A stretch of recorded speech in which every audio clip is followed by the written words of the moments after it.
avec les institutions, Mesdames, Messieurs les membres du gouvernement, Excellences, Mesdames, Messieurs les membres du corps diplomatique, Madame la coordonnatrice du système des Nations Unies au Sénégal, représentant le Bureau international du travail, Mesdames, Messieurs les représentants des partenaires techniques et financiers, Messieurs les présidents des organisations d'employeurs, Mesdames, Messieurs les secrétaires généraux de centrales syndicales de travailleurs, Mesdames, Messieurs les secrétaires généraux de syndicats, chers travailleurs, Mesdames et Messieurs.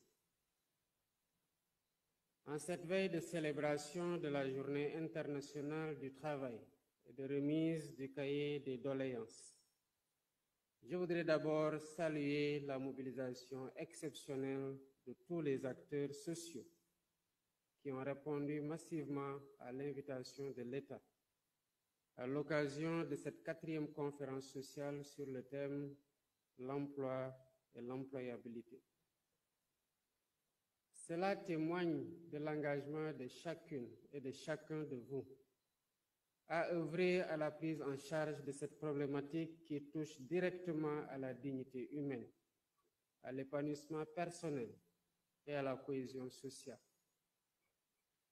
Cette conférence se déroule dans le contexte du renouveau du dialogue social dans notre pays, marqué récemment par la rencontre tripartite gouvernement, syndicats et patronat, sous la présidence du Premier ministre, et ayant permis de définir les contours d'un nouveau contrat social pour une croissance inclusive et durable. Pilier essentiel de la stabilité sociale et du développement humain, l'emploi constitue un garant solide du droit à une vie décente. Mais trouver un emploi qualifié requiert un ensemble de compétences, de qualités et d'aptitudes. C'est ce qu'on appelle l'employabilité. Il existe donc un lien interdépendant entre l'emploi et l'employabilité qui permet à un individu d'obtenir, de conserver et d'évoluer dans un emploi. C'est un défi permanent face aux bouleversements technologiques majeurs que connaît notre époque, notamment avec l'essor fulgurant de l'intelligence artificielle et l'utilisation croissante des robots et des services automatisés à la place des humains. Ces évolutions posent avec acuité la question de l'avenir du travail et les compétences de demain.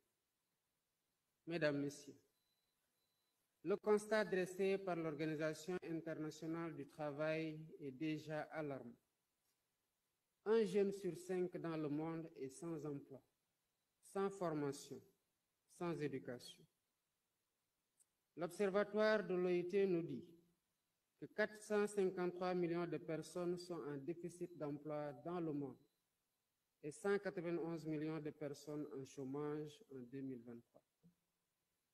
Cette réalité douloureuse exige une mobilisation immédiate, coordonnée et déterminée à l'échelle nationale et internationale. C'est pourquoi, depuis le sommet des chefs d'État et de gouvernement tenu à Ouagadougou en septembre 2004, les États signataires de la Convention numéro 122 de l'Organisation internationale du travail se sont engagés à créer un cadre favorable à l'emploi pour tous.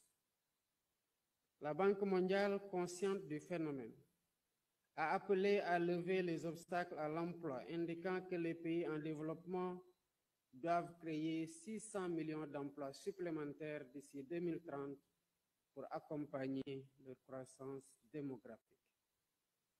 L'objectif de développement durable numéro 8 des Nations Unies souligne également la nécessité de promouvoir des emplois décents et durables pour stimuler une croissance économique inclusive. Le Sénégal, à l'instar de plusieurs pays, est également confronté au défi de l'emploi et de l'employabilité, marquée par une démographie croissante, une population très jeune et une économie dominée par le secteur informel. Malgré plusieurs initiatives et programmes en faveur de l'emploi, les résultats obtenus à ce jour sont peu satisfaisants. Les chiffres du dernier recensement de la population et de l'habitat de 2023 indiquent clairement l'ampleur du défi. 75% ont moins de 35 ans. Un taux d'emploi urbain de 44,3%, contre seulement 33,6% en milieu rural. Une disparité préoccupante entre les hommes et les femmes, ces dernières étant particulièrement frappées par le chômage avec un taux de 36,7%. Un diagnostic sans complaisance du dispositif institutionnel a révélé des limites majeures, liées notamment à l'absence d'une réelle politique nationale d'emploi, l'inexistence d'un observatoire national pour l'emploi et la formation professionnelle, la faible articulation entre les politiques d'emploi et les politiques de croissance et de développement, l'inexistence d'un système d'information intégré et porté à maturité, l'insuffisance de la coordination entre les structures et les programmes existants, la faible territorialisation des politiques publiques liées à l'emploi, l'inadéquation entre les offres de formation et les besoins du marché de l'emploi, l'insuffisance des financements des programmes, la faiblesse de la promotion de l'entrepreneuriat dans les secteurs pourvoyeurs d'emplois tels que l'économie verte, l'économie numérique et l'artisanat. Face à cette urgence, il est impératif d'agir ensemble dans une démarche inclusive et pragmatique afin d'élaborer une feuille de route ambitieuse reposant sur un dispositif institutionnel adapté. La jeunesse de la population doit inciter davantage l'État et les acteurs économiques et sociaux à travailler ensemble pour promouvoir l'entrepreneuriat et l'insertion des jeunes demandeurs d'emploi. C'est à cela que s'emploie notre gouvernement depuis notre arrivée à la tête du pays. La problématique de l'emploi des jeunes est une de mes priorités. Elle est régulièrement inscrite à l'ordre du jour du Conseil des ministres et de nos activités au quotidien. Des mesures importantes ont été prises à cet effet, parmi lesquelles on peut citer l'instruction donnée à M. le Premier ministre de coordonner l'élaboration d'une nouvelle politique de promotion de l'emploi et de l'employabilité, la finalisation en cours du nouveau pacte de stabilité sociale, indispensable pour asseoir dans les meilleures conditions l'attractivité du Sénégal, le développement du secteur privé, la relance de l'économie et le déploiement des stratégies et politiques innovantes de promotion de l'emploi. La révision de la Convention État-employeur pour l'adapter aux exigences actuelles du marché du travail, outre l'insertion de 3 500 jeunes en 2025. Les réformes en cours pour disposer du nouveau Code du travail et de la sécurité sociale, afin d'assurer une meilleure protection sociale qui sera étendue aux acteurs de l'économie informelle. À cela s'ajoutent les initiatives en matière d'employabilité dans le domaine de la formation professionnelle et technique, avec notamment la mise en œuvre du programme de l'apprentissage de masse, le projet de formation pour l'autonomisation des femmes, le projet de formation des talibés dénommé Dara Atelier, la généralisation de l'internalisation des modules sur l'entrepreneuriat dans les filières de formation et l'insertion des centres d'incubation dans les établissements de formation professionnelle et technique, le renforcement du dispositif innovant d'insertion des jeunes à travers les masterclass et les caravanes de l'insertion et la mise en place d'une plateforme nationale d'insertion professionnelle. Tout cela moulé dans la grande offensive pour la formation professionnelle. Mais pour méritoire que soient les actions menées, le défi ne peut être relevé que dans un climat social apaisé. C'est pourquoi il est important d'instaurer un dialogue responsable entre le gouvernement, les organisations d'employeurs et les organisations syndicales des travailleurs ainsi que la société.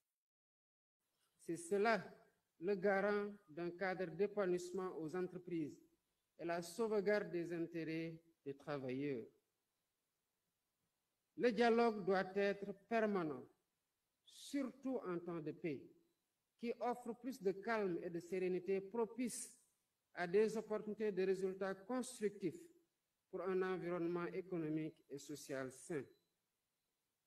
Un climat social apaisé en milieu de travail contribue fondamentalement à l'accroissement de la productivité et de la compétitivité.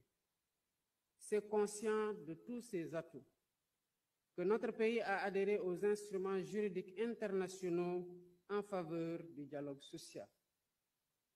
Au niveau national, le dialogue est consacré par la Constitution en ses articles relatifs à la liberté d'association et à la liberté syndicale pour les travailleurs et les employeurs. Il figure aussi dans la loi portant Code du travail. À cela s'ajoute l'institution du Haut Conseil du dialogue social et la conférence sociale qui nous réunit aujourd'hui. À vous, acteurs du monde du travail, soyez assurés que l'État sera à vos côtés pour consolider les cadres de concertation dynamiques. Le gouvernement sera présent partout où c'est nécessaire pour la promotion du travail décent et l'accroissement de la productivité dans l'entreprise. Mesdames, Messieurs, la revue thématique des 6 tables rondes prévues dans le cadre de vos travaux traduit la volonté de faire un état des lieux exhaustif de la situation de l'emploi et de l'employabilité, en abordant les aspects relatifs notamment à la territorialisation de la gouvernance, au financement, à l'entrepreneuriat, à l'innovation et à la migration de la main-d'œuvre. Il me semble important, à travers une approche multisectorielle et collaborative, de mettre l'accent sur quelques axes. Premièrement, identifier les contraintes, les opportunités et les actions prioritaires nécessaires à la promotion d'un marché de l'emploi dynamique, inclusif et durable. Deuxièmement, répondre aux besoins spécifiques des populations locales en optimisant les initiatives et en renforçant la gouvernance territoriale de l'emploi. Troisièmement, placer l'innovation et l'entrepreneuriat au cœur des actions de développement économique, avec une attention particulière aux startups technologiques et aux entreprises innovantes qui sont des moteurs essentiels de compétitivité et d'opportunités économiques pour la jeunesse à l'horizon 2050. Quatrièmement, définir des stratégies de gouvernance de la migration professionnelle pour garantir un recrutement équitable et maîtrisé.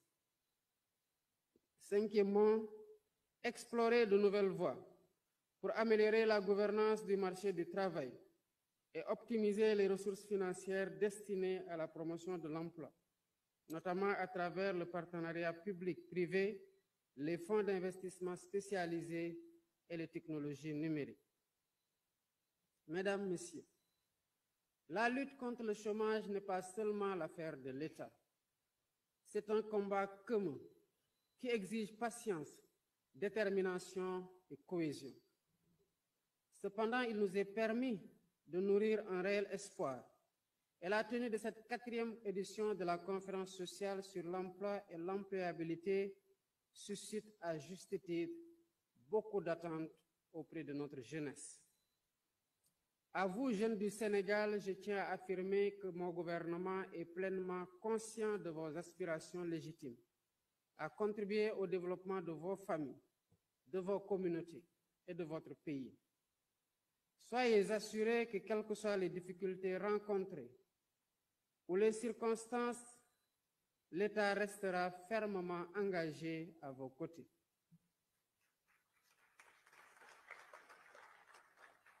Plus que jamais, je demeure déterminé à relever avec vous le défi pour que chacun puisse accéder à un travail digne, productif et valorisant. À ce propos, j'invite nos chefs d'entreprise à s'engager davantage dans l'offre d'opportunités de formation et la création d'un environnement de travail inclusif. En favorisant le développement des compétences de vos employés, vous ne vous contentez pas de renforcer uniquement la compétitivité de vos boîtes, mais vous contribuez également à la valorisation du capital humain, un des piliers de la stratégie nationale de développement. Il est aussi important de promouvoir une culture de l'apprentissage et de l'innovation, que ce soit par le biais de stages, de mentorat, de programmes de formation. Chaque initiative compte. Les jeunes doivent être encouragés à explorer différentes voies professionnelles et à ne pas craindre de se réinventer. Pour sa part, l'État jouera son rôle pour garantir une meilleure adéquation entre les formations proposées et les besoins du marché du travail.